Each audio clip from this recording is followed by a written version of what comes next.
Hi, I'm Bonnie Kempke. Welcome to my studio and welcome once again to Quilting on a Thread.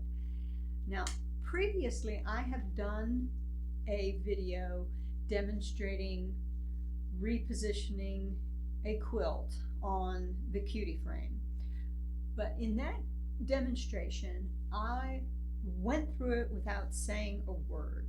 So today I am about 4/5 of the way done with a king size quilt. It's the same quilt I've been working on for a few days, weeks now. And I decided that it would be a good time to demonstrate repositioning the quilt while walking you through it, talking you through it, and explaining what I'm doing and why.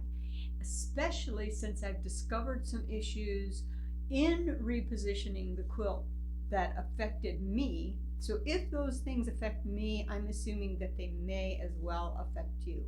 I'm going to put you on hold, reposition my video equipment so that you can see the quilt body, and I'll be back in just a moment.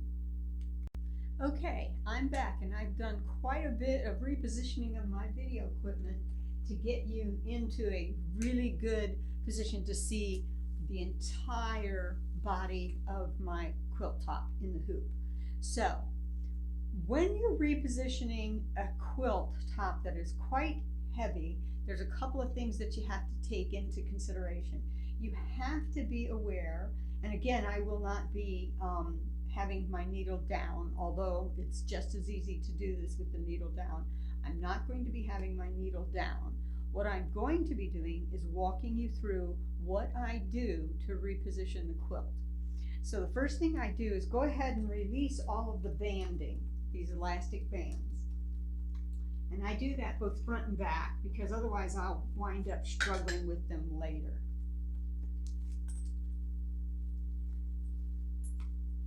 I almost always take the front off first. And the cool thing about these clips is, you know, they have that grooving lip that you hook those clips into. Well, those grooving lips also give you the ability to grab those clips easily by grabbing into that and using your finger to pull that clip out. So I take both of the front clips off. And since I'm going to be moving from left to right, I go ahead and bring the quilt body up onto the frame. So I bring the front of the quilt body up onto the frame so that it doesn't drop or displace itself in my shifting. So then I grab the side clips, and again, it has that nice lip. So I grab those and take both of those off. Now I already have the back clips unhooked, so I roll the quilt body off of the bar. And that's something important to understand. I've been having the quilt body resting on top of the bar, and I'm going to tell you about that in a moment. So I'm going to go ahead and take these clips, and this time I'm using my thumb and reaching into that clip. I'm going to leave the leftmost clip up because I'm going to use that to help me position the quilt to the right. So I use my thumb and I get those two clips out. Now I keep an area beside my quilt frame so that I can get to this side for just this purpose. I grab both of these rolls and I pull. I just tug.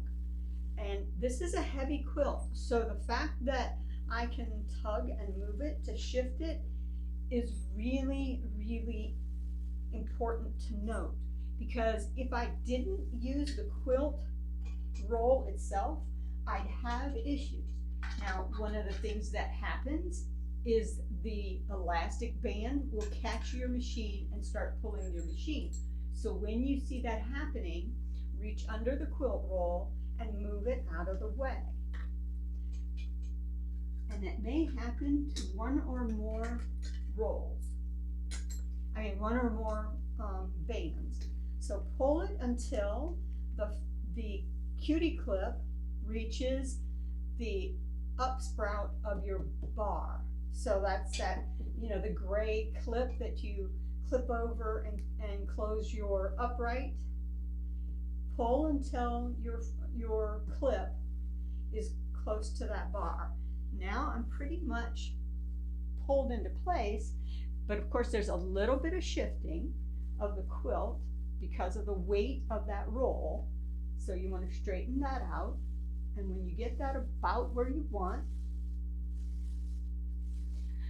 you can use a weight. These are handmade weights.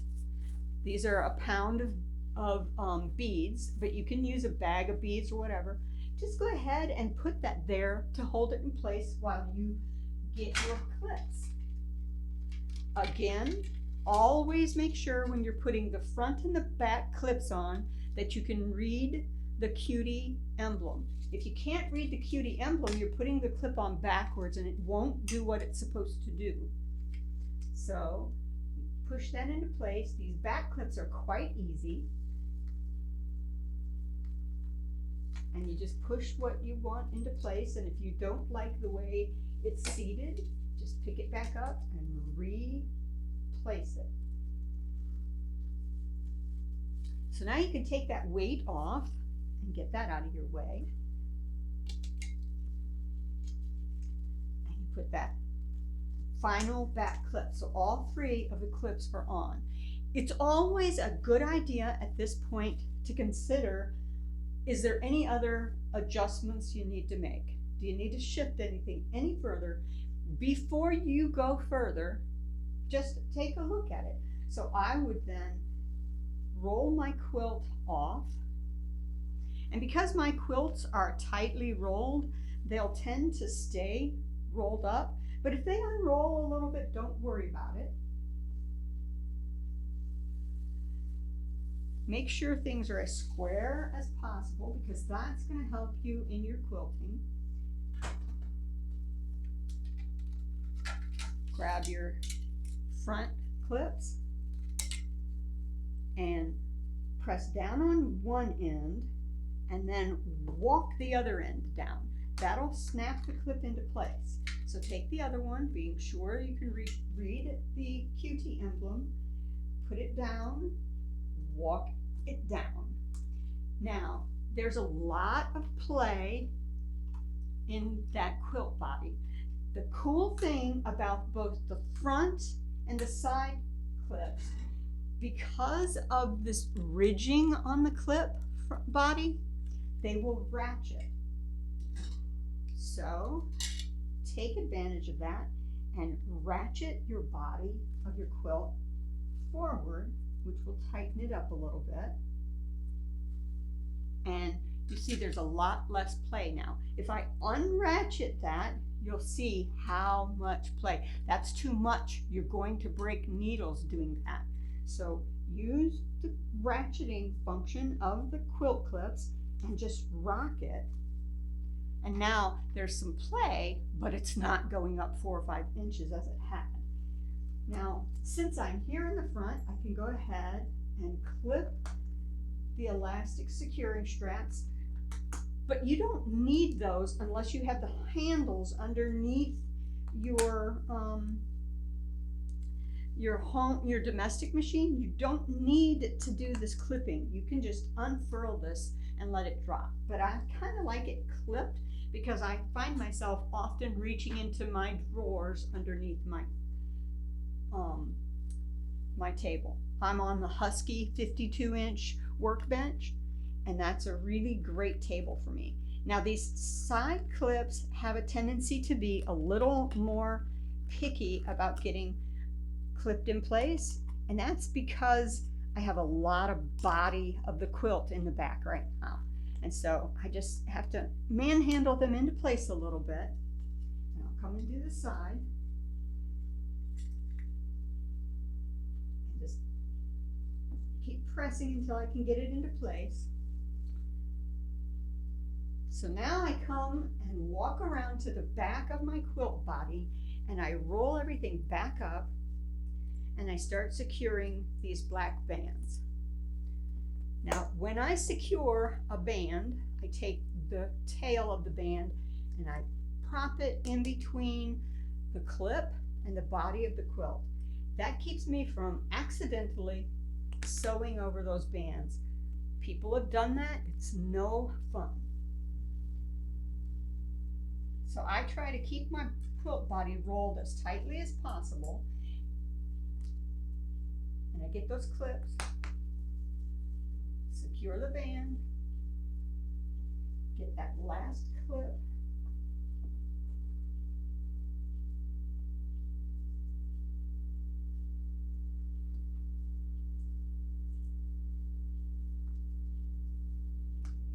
and secure the band. Now,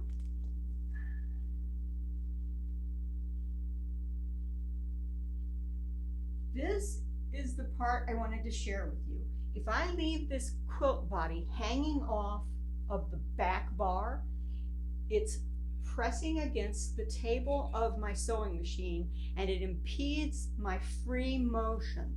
But it also takes up 2 to 3 further inches of quilt space. So rock this forward. You may wind up having to re-secure the clips when you do that. That's all right. Rock it forward and keep making sure that the clips stay secured. Just rock the body of the quilt forward and use the part of the quilt that's hanging off to help it keep in place. But by resting the body of your quilt up on the take-up bar, you're not impeding movement on the machine, and you're reserving precious vertical quilt space. Your horizontal quilt space is pretty much going to be fixed. So I usually see that I have a solid 3 feet on my Cutie frame of quilt space before I bump the edges, so I tend to stop shy of that. And if you've done any pin basting like I have, you want to make sure that you remove any pins out of the body of your quilt. Now, before you get ready to start up again, just make sure that everything floats freely and do any last minute adjusting. Here in the back, I still feel that that's a little odd, so I'm going to unclip this and I'm going to rock that forward just a little bit more and clip those. Now any extra play, because I keep my ruler table installed at all times, any extra play is going to be taken care of by the ruler table on my quilt, but I just don't want too much play to deal with. And so there you have it. That's my re-securing of my quilt body, rehooping of my quilt body, and securing it so that I get maximum space vertically and maximum freedom horizontally. If this roll were laid off, it would be resting on the machine plate, the machine floor, and it would be dragging. It doesn't stop the motion, but it slows it down. So if you're doing any micro stitching, all of a sudden you're trying to move and it's not moving freely. You want your machine to move freely. One finger should be what your machine is being moved with. One simple finger. So I hope that this demonstration clarifies a lot of rehooping for those of you out there, and I hope to see you again here on Quilting on a Thread. Bye-bye now.